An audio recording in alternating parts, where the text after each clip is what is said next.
രണ്ടാം ലോക മഹായുദ്ധകാലത്ത് വ്ളാഡിസ്ലോ സ്പിൽമാൻ എന്ന പോളണ്ടുകാരനായ യഹൂദ പിയാനിസ്റ്റ് തൻ്റെ ജീവൻ രക്ഷിക്കുന്നതിനായി നടത്തുന്ന പരിശ്രമങ്ങളുടെ കഥയാണിത്.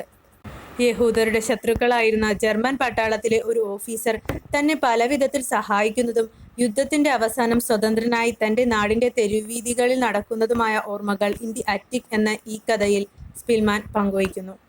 മനുഷ്യഹൃദയങ്ങളിൽ നന്മയും കാരുണ്യവും അസ്തമിച്ചിട്ടില്ലെന്നും അവ ഏത് ഇരുട്ടിലും വെളിച്ചം പകരുന്ന പ്രകാശഗോപുരങ്ങളാണെന്നും ഈ കഥ നമ്മെ ഓർമ്മിപ്പിക്കുന്നു. കഥയിലേക്ക് കിടക്കാം. ചെറിയ സ്റ്റോർ മുറിയുടെ വാതിലിനരികിലെ കസേരയിൽ ഞാൻ തളർന്നിരുന്നു. കുറച്ചു സമയത്തിനു ശേഷം വളരെ ബുദ്ധിമുട്ടി ഞാൻ വിക്കി പറഞ്ഞു, "നിനക്ക് ഇഷ്ടമുള്ളത് ചെയ്യൂ, ഞാനിവിടെ നിന്ന് മാറുന്നില്ല." "നിന്നെ ഒന്നും ചെയ്യാൻ എനിക്ക് ഉദ്ദേശമില്ല," ഉദ്യോഗസ്ഥൻ പറഞ്ഞു.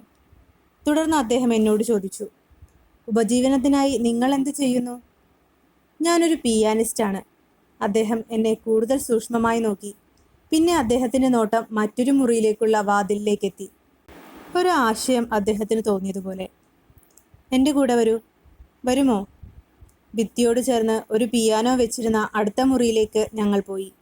ഓഫീസർ ആ ഉപകരണത്തെ ചൂണ്ടിക്കാണിച്ച് പറഞ്ഞു, "എന്തെങ്കിലും വായിക്കൂ." ഞാൻ അനങ്ങാതെ അദ്ദേഹത്തെ ചോദ്യഭാവത്തിൽ നോക്കി. അദ്ദേഹം എൻ്റെ ഭയം വ്യക്തമായി മനസ്സിലാക്കിയതുപോലെ ഉറപ്പു നൽകിക്കൊണ്ട് കൂട്ടിച്ചേർത്തു, "കുഴപ്പമില്ല, നിങ്ങൾക്ക് പിയാനോ വായിക്കാം. ആരെങ്കിലും വന്നാൽ നിങ്ങൾക്ക് ചെറിയ സ്റ്റോർ മുറിയിൽ ഒളിക്കാം. ഞാൻ ഉപകരണം പരീക്ഷിക്കുകയായിരുന്നു എന്ന് പറഞ്ഞുകൊള്ളാം." ഞാൻ കീബോർഡിൽ വിരലുകൾ വെച്ചപ്പോൾ അവ വിറച്ചു. 2.5 വർഷമായി ഞാൻ പരിശീലിച്ചിരുന്നില്ല. എൻ്റെ വിരലുകൾ തഴമ്പുള്ളതും കട്ടിയുള്ള അഴുക്കുപാളിയാൽ മൂടപ്പെട്ടതുമാണ്. ഏതാനും ആഴ്ചകളായി ഞാൻ എൻ്റെ നഖങ്ങൾ മുറിച്ചിരുന്നില്ല. സി ഷാർപ്പ് മൈനറിൽ ഞാൻ പോപ്പിൻസ് നൊക്ട്യൂൺ വായിച്ചു. ഞാൻ വായിച്ചു കഴിഞ്ഞപ്പോൾ നിശബ്ദത മ്ലാനവും ഭയാനകവുമായി തോന്നി. കെട്ടിടത്തിന് പുറത്ത് താഴെ ഒരു വെടിയൊച്ച ഞാൻ കേട്ടു. കഠിനവും ഉച്ചത്തിലുള്ളതുമായ ഒരു ജർമ്മൻ ശബ്ദം. ഓഫീസർ ഒന്നും മിണ്ടാതെ എന്നെ നോക്കി. അല്പസമയത്തിനു ശേഷം അയാൾ നെടുവീർപ്പിട്ടുകൊണ്ട് പറഞ്ഞു, "ശരി, നിങ്ങൾ ഇവിടെ താമസിക്കരുത്. ഞാൻ നിങ്ങളെ നഗരത്തിന് പുറത്ത് ഒരു ഗ്രാമത്തിലേക്ക് കൊണ്ടുപോകാം. അവിടെ നിങ്ങൾ സുരക്ഷിതനായിരിക്കും." ഞാൻ നിഷേധാർത്ഥത്തിൽ തലയാട്ടി. "എനിക്ക് ഈ സ്ഥലം വിട്ടു പോകാൻ കഴിയില്ല," ഞാൻ ഉറപ്പിച്ചു പറഞ്ഞു. അവശിഷ്ടങ്ങൾക്കിടയിൽ ഒളിച്ചിരിക്കാനുള്ള എൻ്റെ യഥാർത്ഥ കാരണം ഇപ്പോഴാണ് അയാൾക്ക് മനസ്സിലായത്. "നിങ്ങളൊരു യഹൂദനാണോ?" അദ്ദേഹം ചോദിച്ചു. "അതെ." "അതെ, കൊള്ളാം," അദ്ദേഹം മന്ത്രിച്ചു. "അങ്ങനെയെങ്കിൽ നിങ്ങൾക്ക് ശരിക്കും പോകാൻ കഴിയില്ലെന്ന് ഞാൻ മനസ്സിലാക്കുന്നു. എവിടെയാണ് നിങ്ങൾ ഒളിച്ചിരിക്കുന്നത്?" "തട്ടിൻപുറത്ത്." അദ്ദേഹം തട്ടിൻപുറം പരിശോധിച്ചു. ഞാൻ ഇതുവരെ ശ്രദ്ധിക്കാത്ത ഒരു കാര്യം കണ്ടെത്തി. തട്ടിൻ്റെ പ്രവേശന കവാടത്തിന് മുകളിൽ ബോർഡുകൾ കൊണ്ട് നിർമ്മിച്ച ഒരു മേലറ. എനിക്കവിടെ ഒളിച്ചിരിക്കാമെന്ന് താൻ കരുതുന്നതായി ഉദ്യോഗസ്ഥൻ പറഞ്ഞു. "എനിക്ക് കഴിക്കാൻ എന്തെങ്കിലും ഉണ്ടോ എന്ന് അദ്ദേഹം ചോദിച്ചു. "ഇല്ല," ഞാൻ പറഞ്ഞു. "ശരി, സാരമില്ല," അദ്ദേഹം തിടുക്കത്തിൽ കൂട്ടിച്ചേർത്തു. "ഞാൻ നിങ്ങൾക്ക് കുറച്ച് ഭക്ഷണം കൊണ്ടുവരാം." ഇപ്പോൾ മാത്രമാണ് സ്വന്തമായി ഒരു ചോദ്യം ഉന്നയിക്കുവാൻ ഞാൻ ധൈര്യപ്പെട്ടത്.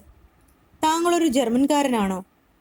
എൻ്റെ ചോദ്യം ഒരു അപമാനം എന്ന മട്ടിൽ മനക്ഷോഭത്തോടെ അയാൾ അലറി. "അതെ, ഞാനാണ്. സംഭവിച്ചു കൊണ്ടിരിക്കുന്നവയെക്കുറിച്ചെല്ലാം ഞാൻ ലജ്ജിക്കുന്നു." പെട്ടെന്ന് എനിക്ക് ഷെയ്ക്ക് ഹാൻഡ് തന്നിട്ട് അദ്ദേഹം പോയി. 3 ദിവസങ്ങൾക്ക് ശേഷമാണ് അദ്ദേഹം വീണ്ടും വന്നത്.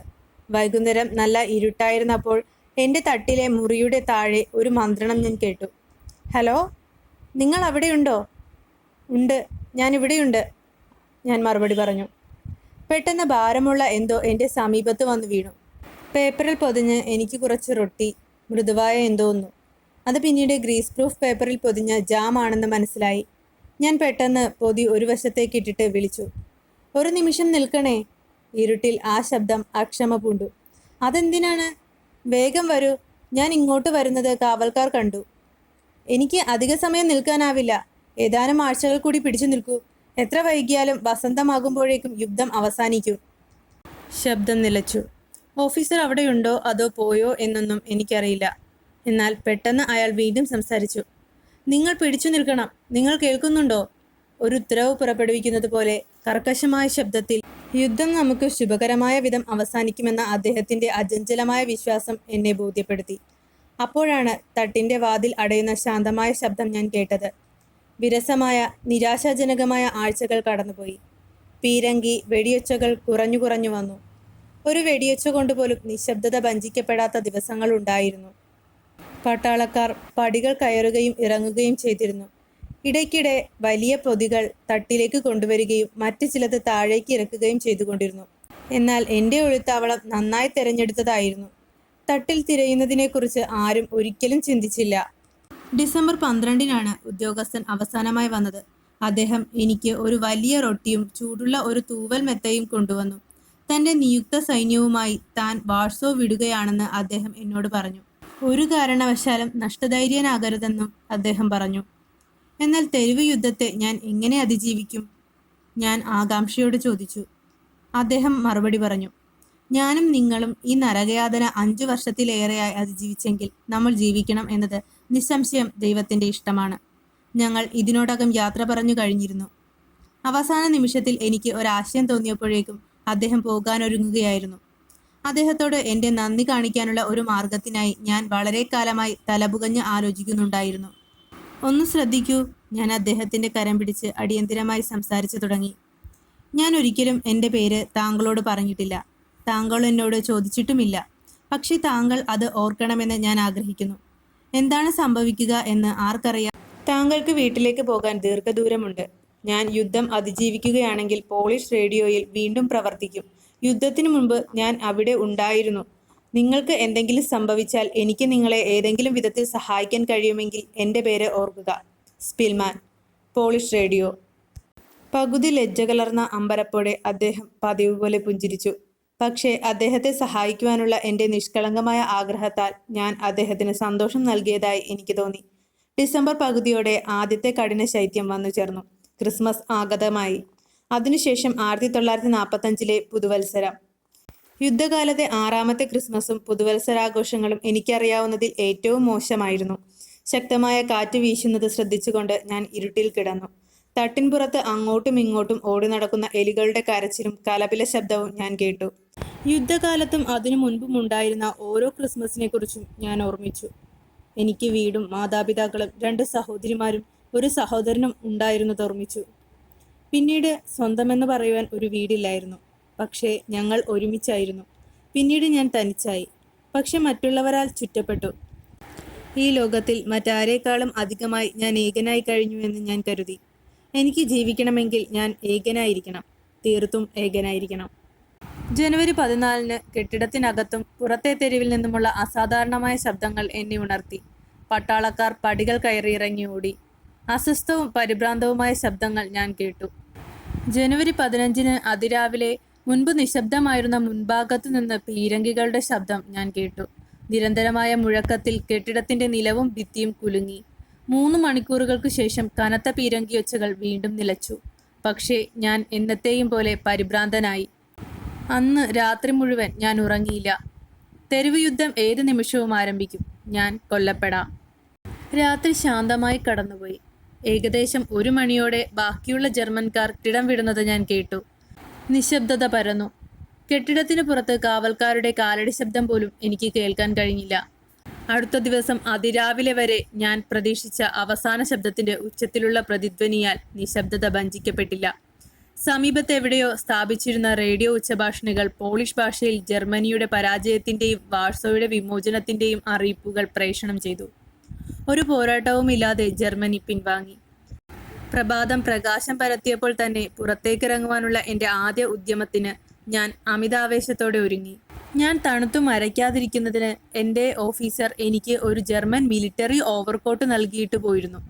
പുറത്ത് റോഡിൽ കാവൽക്കാരുടെ താളാത്മകമായ കാൽപെരുമാറ്റം പെട്ടെന്ന് വീണ്ടും കേട്ടു. അതിനു മുമ്പേ തന്നെ ഞാനത് ധരിച്ചിരുന്നു. അപ്പോൾ സോവിയറ്റ് സൈന്യവും പോളിഷ് സൈന്യവും പിൻവലിഞ്ഞിരുന്നുവോ? പുതിയ എന്തെങ്കിലും വാർത്ത എൻ്റെ ചെവിയിൽ എത്തുന്നത് വരെ തീർത്തും നിരാശനായി ഞാൻ എൻ്റെ മെത്തയിൽ കിടന്നു. സ്ത്രീകളുടെയും കുട്ടികളുടെയും ശബ്ദം. എന്തു വില കൊടുത്തും വിവരങ്ങൾ എനിക്ക് ലഭിക്കേണ്ടതുണ്ടായിരുന്നു. ഞാൻ താഴത്തെ നിലയിലേക്ക് ഓടിയിറങ്ങി. മുൻവാതിലിലൂടെ തലയിട്ട് പുറത്തേക്ക് നോക്കി. ചാരനിറത്തിലുള്ള കോടമഞ്ഞുള്ള പ്രഭാതമായിരുന്നു അത്. എൻ്റെ ഇടതുവശത്ത് അധികം അകലെയല്ലാതെ ദൂരെ നിന്നാൽ തിരിച്ചറിയാൻ പ്രയാസമുള്ള യൂണിഫോമിൽ ഒരു പട്ടാളക്കാരി നിന്നു. പുറത്ത് ഒരു കെട്ടുമായി ഒരു സ്ത്രീ എൻ്റെ വലതുഭാഗത്തു നിന്നും അടുത്തേക്ക് വരുന്നുണ്ടായിരുന്നു. അവൾ അടുത്ത് വന്നപ്പോൾ ഞാൻ അവളോട് സംസാരിക്കാൻ തുനിഞ്ഞു. ഹലോ, ക്ഷമിക്കണം. ഞാൻ പതിഞ്ഞ ശബ്ദത്തിൽ അവളെ ആംഗ്യം കാട്ടി വിളിച്ചു. അവൾ എന്നെ തുറിച്ചു നോക്കി. കെട്ട് താഴെയിട്ട് ഒരു ജർമ്മൻ എന്ന അലർച്ചയോടെ അവൾ ഓടി. പെട്ടെന്ന് കാവൽക്കാരി തിരിഞ്ഞ് എന്നെ കണ്ടു. അവളുടെ യന്ത്രത്തോക്കുകൊണ്ട് ലക്ഷ്യം നോക്കി വെടിയുതിർത്തു. വെടിയുണ്ടകൾ ചുവരിൽ പതിച്ചു. ഒന്നും ആലോചിക്കാതെ ഞാൻ വേഗത്തിൽ പടികൾ കയറി തട്ടിൽ അഭയം പ്രാപിച്ചു. ഏതാനും മിനിറ്റുകൾക്ക് ശേഷം എൻ്റെ ചെറിയ ജനാലയിലൂടെ ഞാൻ നോക്കിയപ്പോൾ കെട്ടിടം മുഴുവനും വളഞ്ഞിരിക്കുന്നതായി ഞാൻ കണ്ടു. പട്ടാളക്കാർ പരസ്പരം വിളിക്കുന്നതും പിന്നീട് വെടിയൊച്ചകളും ഹാൻഡ് ഗ്രാനേഡുകൾ പൊട്ടിക്കുന്ന ശബ്ദവും ഞാൻ കേട്ടു. ഇപ്രാവശ്യം എൻ്റെ അവസ്ഥ പരിതാപകരമായിരുന്നു. വിമോചിത വാഴ്സോയിൽ സ്വാതന്ത്ര്യത്തിന്റെ വക്കിലെത്തിയപ്പോൾ പോളിഷ് പട്ടാളക്കാരാൽ ഞാൻ വെടിവെച്ച് കൊല്ലപ്പെടാൻ പോവുകയായിരുന്നു. ഒളിച്ചിരിക്കുന്ന ഒരു ജർമ്മൻകാരൻ എന്ന നിലയിൽ എന്നെ പരലോകത്തേക്ക് അയക്കുന്നതിന് മുൻപ് ഞാൻ പോളണ്ടുകാരനാണെന്ന് അവരെ എങ്ങനെ മനസ്സിലാക്കി കൊടുക്കുമെന്ന് പരിഭ്രമത്തോടെ ഞാൻ ആലോചിക്കാൻ തുടങ്ങി. വെടിവെക്കരുത്, ഞാൻ പോളിഷാണ്. കഴിയുന്നത്ര ഉറക്കെ വിളിച്ചു പറഞ്ഞുകൊണ്ട് ഞാൻ പടികൾ ഇറങ്ങാൻ തുടങ്ങി. പെട്ടെന്ന് തന്നെ വേഗത്തിൽ പടികൾ ചവിട്ടിക്കയറുന്ന കാലടി ശബ്ദം ഞാൻ കേട്ടു. പോളിഷ് യൂണിഫോമിൽ കഴുകൻ തൊപ്പിയിൽ നിൽക്കുന്ന ഒരു യുവ ഉദ്യോഗസ്ഥന്റെ രൂപം കണ്ണിൽപ്പെട്ടു. അയാൾ എൻ്റെ നേരെ ഒരു പിസ്റ്റൾ ഉയർത്തിക്കൊണ്ട് അലറി, ഹാൻഡ്സ് അപ്പ്! വെടിവെക്കരുത്, ഞാൻ പോളിഷാണ് എന്ന എൻ്റെ നിലവിളി ഞാൻ ആവർത്തിച്ചു. ലഫ്റ്റനന്റ് ദേഷ്യം കൊണ്ട് ചുവന്നു. ദൈവനാമത്തിൽ പിന്നെ എന്താണ് നിങ്ങൾ ഇറങ്ങി വരാത്തത്? അയാൾ അലറി. ജർമ്മൻ കോട്ടിൽ നിങ്ങൾ എന്താണ് ചെയ്യുന്നത്? സൈനികർ എന്നെ സൂക്ഷ്മമായി നിരീക്ഷിക്കുകയും സാഹചര്യം അവലോകനം ചെയ്യുകയും ചെയ്തപ്പോൾ മാത്രമാണ് ഞാൻ ജർമ്മൻകാരനല്ലെന്ന് അവർ വിശ്വസിച്ചത്.